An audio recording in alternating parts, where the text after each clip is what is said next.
एक खामोश रात में मैं आपको लेके जा रहा हूँ एक ऐसे जंगल में जहाँ दरख्तों के बीच एक सादी पुरानी चीख अब भी गूंजती है। एडवर्डियन इंग्लैंड, काउंटी कैंट, जहाँ बड़े बंगले, सफ़ेद दास्ताने और दोपहर की चाय का दौर था, वहाँ हुआ एक ऐसा कत्ल जिसने पूरे इलाके की रूह हिला दी। ये है कैरोलीन लॉर्ड के कत्ल की सरगोशियाँ भरी दास्तान, सील चार्ट मर्डर।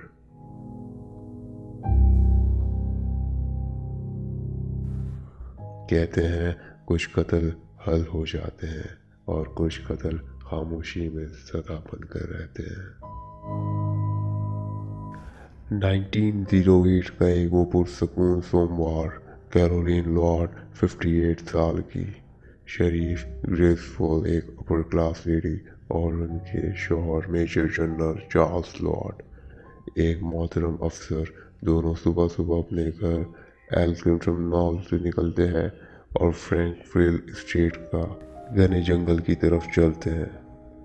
जंगल के बीच एक छोटा सा वुडन समर हाउस जिसको वो प्यार से कहते थे ला कैसा। चलते चलते एक जगह पर उनके रास्ते अलग हो जाते हैं।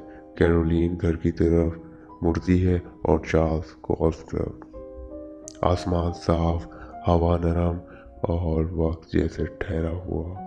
किसी को खबर नहीं कि अगले 15 मिनट पूरे एरिया की तकदीर बदलने वाले हैं।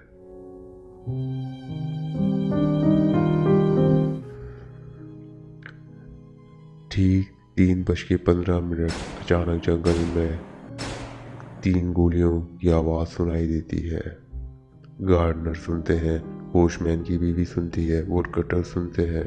सब समझते हैं शिकारी होगा, मगर कोई नहीं जानता कि इन गोलियों ने एक पूरी कहानी लिख दी है। चार्ल्स को लोग गोल्फ क्लब में देखते हैं, बिल्कुल आराम से, बिल्कुल नॉर्मल। 4:30 बजे चार्ल्स घर पहुंचते हैं। कैरोलीन नहीं, मेहमान मिसेस स्टीवर्ट परेशान बैठी होती हैं। चार्ल्स उठ चुके मिसेस स्टीवर्ट बताती हैं कैरोलीन के बारे में, तो चार्ल्स फौरन जंगल की तरफ भागते हैं। पत्तों की सरसराहट, हवा की हल्की सी गूंज और वो पहुंचते हैं ला कासा के सामने। वरांदे पर कैरोलीन पड़ी होती है, चेहरे खून से तर, सर कुचला हुआ और 2 गोलियां जिस्म में।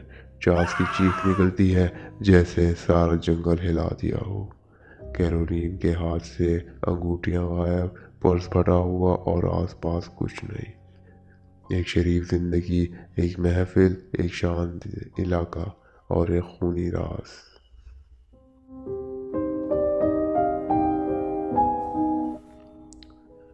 गांव में फसाने फैल जाते हैं, शौहर ने किया होगा क्या पता, कोई झगड़ा हुआ हो और वगैरह वगैरह। लेकिन पुलिस के पास सबूत था। गोलियां चलने के वक्त चार्ल्स गोल्फ क्लब में मौजूद थे। लेकिन दुनिया सबूत से ज़्यादा तमाशा देखना पसंद करती है। नफरत भरे लेटर्स, अफसोस से बदले इल्ज़ाम और एक शौहर जो पहले ही टूट चुका था। अगली ही सुबह चार्ल्स लॉर्ड ट्रेन के आगे कटकर जान देते हैं। एक घर टूट गया, एक रात और गहरा हो गया। पुलिस ब्लड हाउंड्स लाती है। 320 कैलिबर की महंगी गन इस्तेमाल हुई, हथियार मिलता ही नहीं है। पादरियों ने एक अजीब सूरत वाला वेल ड्रेस आदमी जंगल से निकलते देखा। एक औरत भी देखी गई। एक मर्द ने पब में अंगूठी बेचनी चाहिए, मगर कोई पकड़ा नहीं गया। एक 62 साल का आदमी गिरफ्तार भी हुआ, मगर सबूत ना मिलने पर बरी हो गया। सालों गुजरते गए और ये कत्ल हल होने से इनकार करता रहा।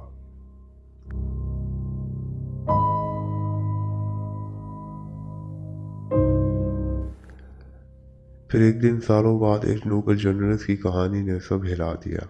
फ्रैंकफिल स्टेट के मालिक हॉरेस विल्किंसन, उनकी बेटी ट्रेसा विल्किंसन कत्ल में मुलविस थी। वजह, ट्रेसा को अपनी माँ और कैरोलीन की दोस्ती से गहरी जलन थी।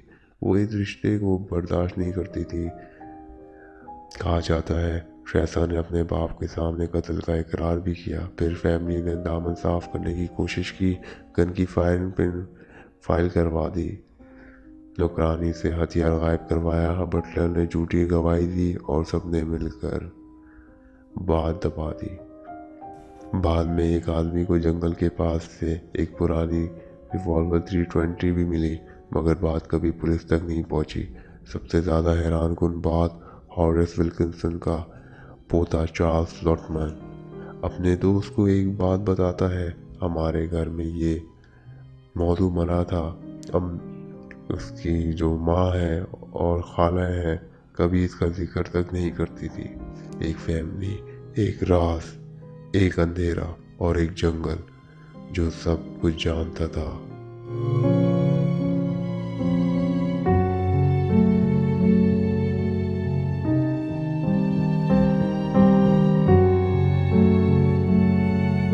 अस्सलाम वालेकुम, मेरा नाम है काकर और आप देख रहे हैं काकर टेल्स। दोस्तों, कैरोलिन की मौत, चार्ल्स का टूट जाना, गवाहों की अफवाहें और ट्रेसा के मुमकिन इकरार, ये सब मिलकर एक तस्वीर तो बनते हैं, मगर कोई ऐसी खड़ी कड़ी नहीं मिलती जो इस कत्ल को हमेशा के लिए हल कर दे। क्या ट्रेसा ही कातिल थी या ये भी गवाह की कहानी थी? क्या फैमिली ने अपनी इज्जत बचाई या एक मासूम का बदनाम कर दिया गया? सच क्या था ये शायद कभी मालूम ना हो, मगर एक बात तय है, सील चार्ट मर्डर कभी सॉल्व ही नहीं हुआ और फ्रैंकफर्ट के उस खामोश जंगल में आज भी हवा पत्ते हिलते हैं तो लगता है जैसे कोई कह रहा हो, मेरी कहानी अभी ख़त्म नहीं हुई।